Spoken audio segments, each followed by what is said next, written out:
Assalamualaikum warahmatullahi wabarakatuh. Saya Muhammad Irsad Zahri dengan nomor induk mahasiswa 0101193105. Tujuan saya membuat video ini untuk memenuhi tugas ujian akhir semester saya yang berjudul Komunikasi Antar Pribadi. Komunikasi antar pribadi atau interpersonal communication adalah proses penyampaian pesan dari satu orang kepada orang lain, baik secara langsung atau tatap muka maupun tidak secara langsung, atau seperti melalui media tertentu. Berikut adalah beberapa pengertian yang lebih rinci tentang komunikasi antar pribadi. 1. Melibatkan paling sedikit 2 orang, di mana satu orang sebagai penyampai pesan atau komunikator dan satu orang lainnya sebagai penerima pesan atau komunikan. Yang kedua, pesan yang disampaikan dapat berupa pesan verbal atau kata-kata maupun nonverbal atau seperti gerak tubuh, ekspresi wajah, dan lain-lain.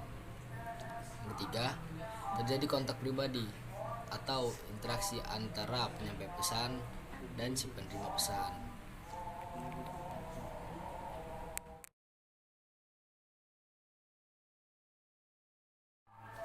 Nah, beberapa hadis terkait komunikasi antar pribadi dalam Islam. Yang pertama ada dari Abu Hurairah radhiyallahu an, Rasulullah Shallallahu alaihi wasallam bersabda, yang artinya barang siapa yang beriman kepada Allah dan hari akhir maka hendaklah dia berkata baik atau diam. Hadis riwayat Bukhari dan Muslim. Dan yang kedua dari Anas bin Malik radhiyallahu an, Nabi Muhammad Shallallahu alaihi wasallam bersabda, yang artinya tidak ada seorang muslim yang menanam tanaman lalu dimakan oleh manusia, binatang, atau apapun kecuali itu menjadi sedekah baginya. Hadis riwayat Bukhari. Yang ketiga dari Abu Hurairah radhiyallahu an, Rasulullah Shallallahu alaihi wasallam bersabda, yang artinya barang siapa beriman kepada Allah dan hari akhir maka janganlah menyakiti tetangganya. Hadis riwayat Bukhari dan Muslim. Hadis-hadis tersebut mengajarkan agar dalam berkomunikasi menggunakan perkataan yang baik, tidak menyakiti orang lain, berbuat baik, berakhlak mulia, dan mencintai sesama seperti mencintai diri sendiri. Hal ini penting untuk menciptakan komunikasi yang baik dan efektif. Nah, komunikasi antar pribadi memiliki peranan penting dalam kehidupan manusia. Beberapa poin dari pentingnya komunikasi antar pribadi dalam Islam adalah sebagai berikut. Nah, yang pertama, membangun dan memelihara hubungan.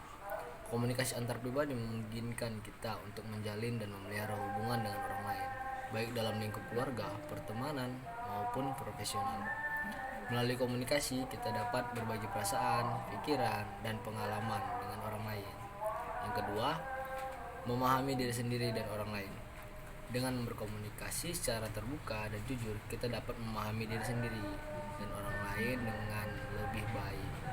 Komunikasi membantu kita melihat perspektif yang berbeda dan memperluas wawasan. Yang ketiga, menyelesaikan konflik. Komunikasi antar pribadi yang efektif dapat membantu menyelesaikan konflik atau masalah yang terjadi dalam hubungan interpersonal. Dengan saling berkomunikasi, kita dapat mencari solusi yang saling menguntungkan. Saya akan menyebutkan beberapa contoh penerapan komunikasi antar pribadi dalam kehidupan sehari-hari. Yang pertama, dalam lingkungan kerja, seperti orang tua berkomunikasi dengan anak untuk memberikan nasihat, perhatian, dan kasih sayang. Suami istri berkomunikasi untuk membahas masalah rumah tangga dan membangun keharmonisan keluarga. Yang kedua, dalam lingkup pertemanan, seperti teman akrab berkomunikasi untuk saling bertukar pikiran, bercerita, dan memberi dukungan. Teman sekelas atau kuliah yang berkomunikasi untuk mendiskusikan tugas, pelajaran, atau kegiatan bersama. Dan yang ketiga, dalam lingkungan pekerjaan atau bisnis, seperti atasan berkomunikasi dengan bawahan untuk memberikan arahan, instruksi, dan evaluasi kinerja. Yang keempat, dalam pelayanan publik, seperti petugas customer service yang berkomunikasi dengan pelanggan untuk membantu dan menyelesaikan keluhan. Dan yang kelima, dalam kehidupan sosial, seperti tetangga berkomunikasi untuk saling menyapa, bertukar informasi, dan membangun keakraban. Dalam setiap contoh penerapan di atas, komunikasi antar pribadi dilakukan dengan tujuan tertentu, seperti berbagi informasi, membangun hubungan, mempengaruhi orang lain, atau menyelesaikan masalah. Keterampilan berkomunikasi yang baik sangat efektif untuk mencapai tujuan tersebut secara efektif. Mungkin sekian pemaparan dari hasil tugas saya. Saya tutup dengan wabillahi taufiq wal hidayah. Wassalamualaikum warahmatullahi wabarakatuh.